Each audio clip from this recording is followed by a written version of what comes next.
તો વિદ્યાર્થી મિત્રો, એજ્યુસ્ટાર વિથ પરબત યુટ્યુબ ચેનલમાં આપણા બધાનું હાર્દિક સ્વાગત છે. આજે આપણે ભણીશું કલસોર પ્રથમ ભાષા ગુજરાતી ધોરણ 3 એનો પાઠ 3 હું પતંગિયું મારા પીલું. એમાં આપણે પેલા ગીતડું ગાયું હતું, ત્યાર પછી પ્યારા પીલું એ એક પતંગિયું કેવી રીતે બને છે તેના વિશેની વાર્તા જોઈ હતી. અને હવે આજે આપણે જોઈશું પ્રશ્નો અને પ્રવૃત્તિઓ જે છે આ પાઠની અંદર. એ તમે જો આપણી યુટ્યુબ ચેનલ ઉપર નવા આવેલા હો તો યુટ્યુબ ચેનલને સબસ્ક્રાઇબ કરી લેજો. સાથે રહેલ બેલ આઇકન જરૂરથી દબાવી દેશો, જેથી આપણા આવનારા બીજા નવા વિડીયો તમને મળતા રહે. વિડીયો અંત સુધી જોજો. તમને વિડીયો ગમે તો લાઈક, તમારા બીજા મિત્રો સુધી શેર અને કોમેન્ટ જરૂરથી કરી દેજો. હવે પહેલો જ આપણો પ્રશ્નમાં છે વાતચીત. તો વાર્તામાં શું બન્યું ત્યારે તમને સૌથી વધુ મજા આવી? તો એ તમારે લખવાનું છે. વાર્તામાં જ્યારે એક કોસેટોમાંથી પતંગિયું બહાર આવ્યું અને સરસ મજાનું તે ઉડી ગયું ત્યારે આપણે ખૂબ મજા આવી.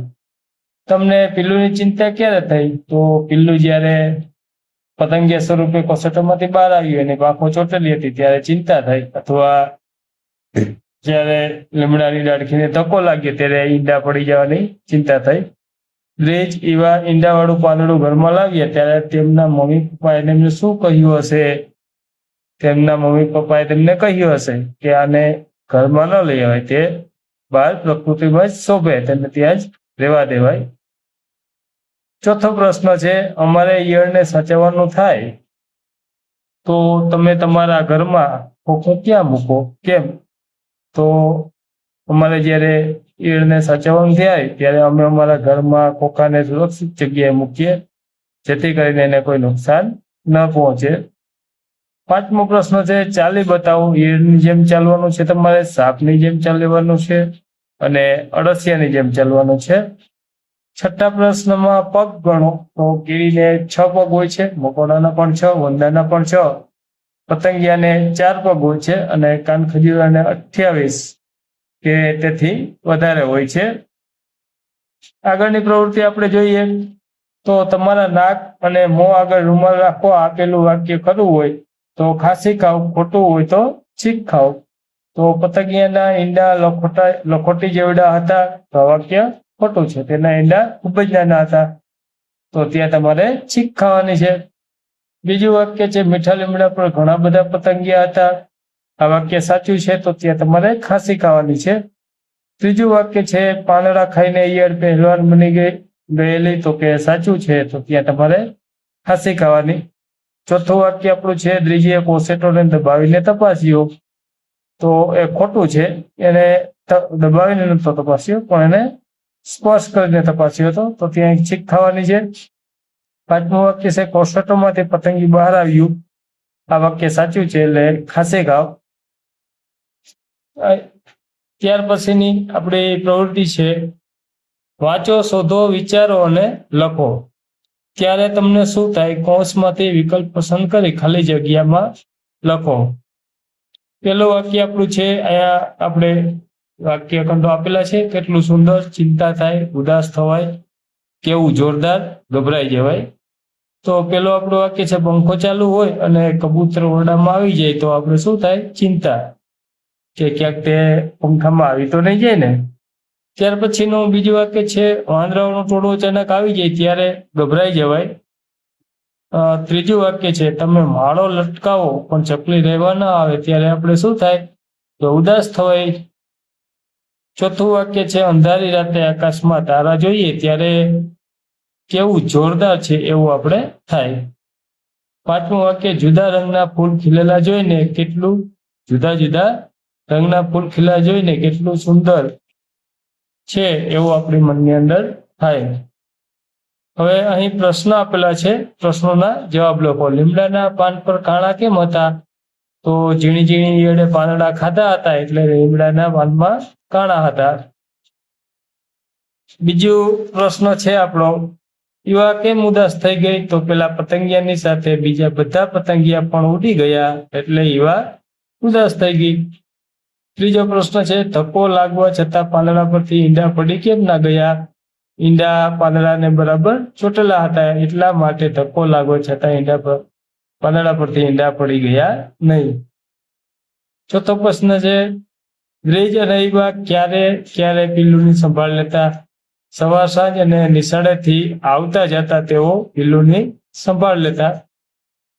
દ્વિજ અને ઈવા ફાટી આંખે શું જોઈ રહ્યા? તો ઈયળ હવે કોસેટોમાંથી સુંદર મજાનું પતંગિયું બની ગયું હતું એ જોઈ અને દ્વિજ અને ઈવા ફાટી આંખે જોઈ રહ્યા. ત્યાર પછીની આપણી પ્રવૃત્તિ છે, આપેલા વાક્ય પરથી પ્રશ્નોના જવાબ લખો. અહીંયા વાક્ય આપણે આપેલું છે એના આધારે આપણે પ્રશ્નોના જવાબ લખવાના છે. તો આપણું વાક્ય છે, બીજી સવારે ઉઠતા વેત બંને મીઠા લીમડા પાસે પહોંચ્યા. બંને એટલે કેટલા વ્યક્તિ? તો કે 2 વ્યક્તિ. મીઠા લીમડા પાસે કોણ પહોંચ્યું? દ્વિજ અને ઈવા. આ લીમડાના પાનનો સ્વાદ કેવો હશે? તો કે મીઠો અથવા તુરો. ભાઈ બહેન લીમડા પાસે ક્યારે પહોંચ્યા? તો કે સવારે. હવે અહીં આપણે નામ આપેલા છે, નામ, સ્થળ અને સમય. તો આપણી પાસે 2 નામ છે, દ્વિજ અને ઈવા. સ્થળ ઘરનું આંગણું છે અને સમય બંનેનો સરખો છે, સવારે 7 વાગ્યે. આપણું બ વાક્ય છે તે, પાંદડાવાળી ડાળખીને ધક્કો લાગ્યો એટલે બંને જણે ને ચિંતા થઈ કે ઈંડા પડી જશે. બંને જણ એટલે કોણ કોણ? તો કે દ્વિજ અને ઈવા. ઈંડા ક્યાં હતા? તો પાંદડા પર ચોટેલા હતા.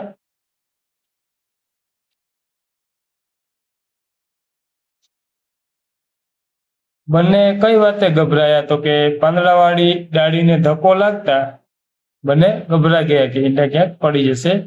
ઈંડાની ચિંતા કોને થઈ? તો કે દ્વિજ અને ઈવા બંનેને ઈંડાની ચિંતા થઈ. આગળની આપણી પ્રવૃત્તિ છે, ઈયળ, કોસેટો અને પતંગિયા વિશે પાઠમાં આવતા 2 વાક્ય શોધી લખો.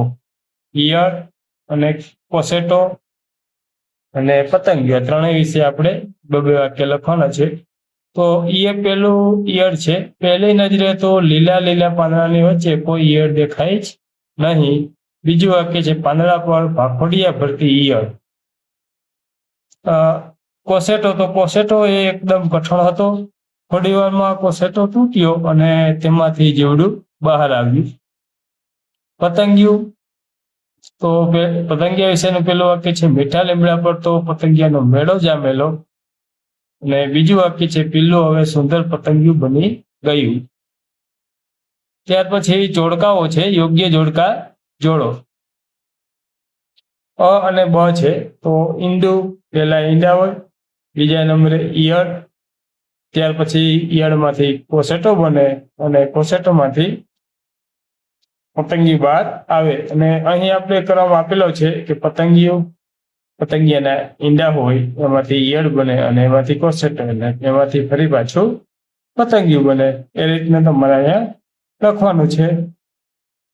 હવેની પ્રવૃત્તિ છે, મોટેથી ગાઓ. મોટો મોટો ગલગોટો, પીળો ને વળી મોહક, કો જડે ના એનો જોટો, બાગની કેવી રોનક.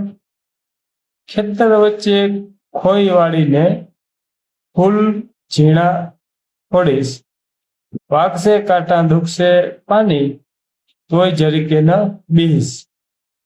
એટલે આ રીતનું તમારે મોટેથી ગાવાનું છે. ત્યાર પછીની આપણી નેક્સ્ટ પ્રવૃત્તિ છે, વાર્તા પ્રમાણે વાક્યનો ક્રમ ગોઠવો. વાર્તા જે પ્રમાણે છે તેનો વાક્યનો ક્રમ ગોઠવવાનો છે. તો પેલા લીલા પાંદડા પર પીળા ઈંડા હતા. બીજું વાક્ય આપણું થશે, ત્રીજી ઈયળનું નામ પાડ્યું. ત્રીજું વાક્ય આપણું થશે, પાંદડા ખાઈ ખાઈને પિલ્લું જાડો પાડો થઈ ગયેલો. ચોથું વાક્ય, કોસેટો ચૂપચાપ કડક થઈને પડી રહેલો. અને પાંચમું વાક્ય, પિલ્લું ઉડી ગયું. વિદ્યાર્થી મિત્રો, તમે જો આપણી ચેનલ પર નવા આવેલા હો તો ચેનલને સબસ્ક્રાઇબ જરૂરથી કરી લેજો, સાથે રહેલ બેલ આઇકન જરૂર દબાવી દેજો, જેથી આપણા આવનારા નવા શૈક્ષણિક વિડીયોના નોટિફિકેશન તમને મળતા રહે. વિડીયો તમને સારો લાગ્યો હોય તો લાઈક, કોમેન્ટ અને તમારા મિત્રો સુધી શેર જરૂરથી કરી દેજો. આપણે ફરી મળીશું નેક્સ્ટ વિડીયોમાં. ત્યાં સુધી બધા જ મિત્રો આવજો.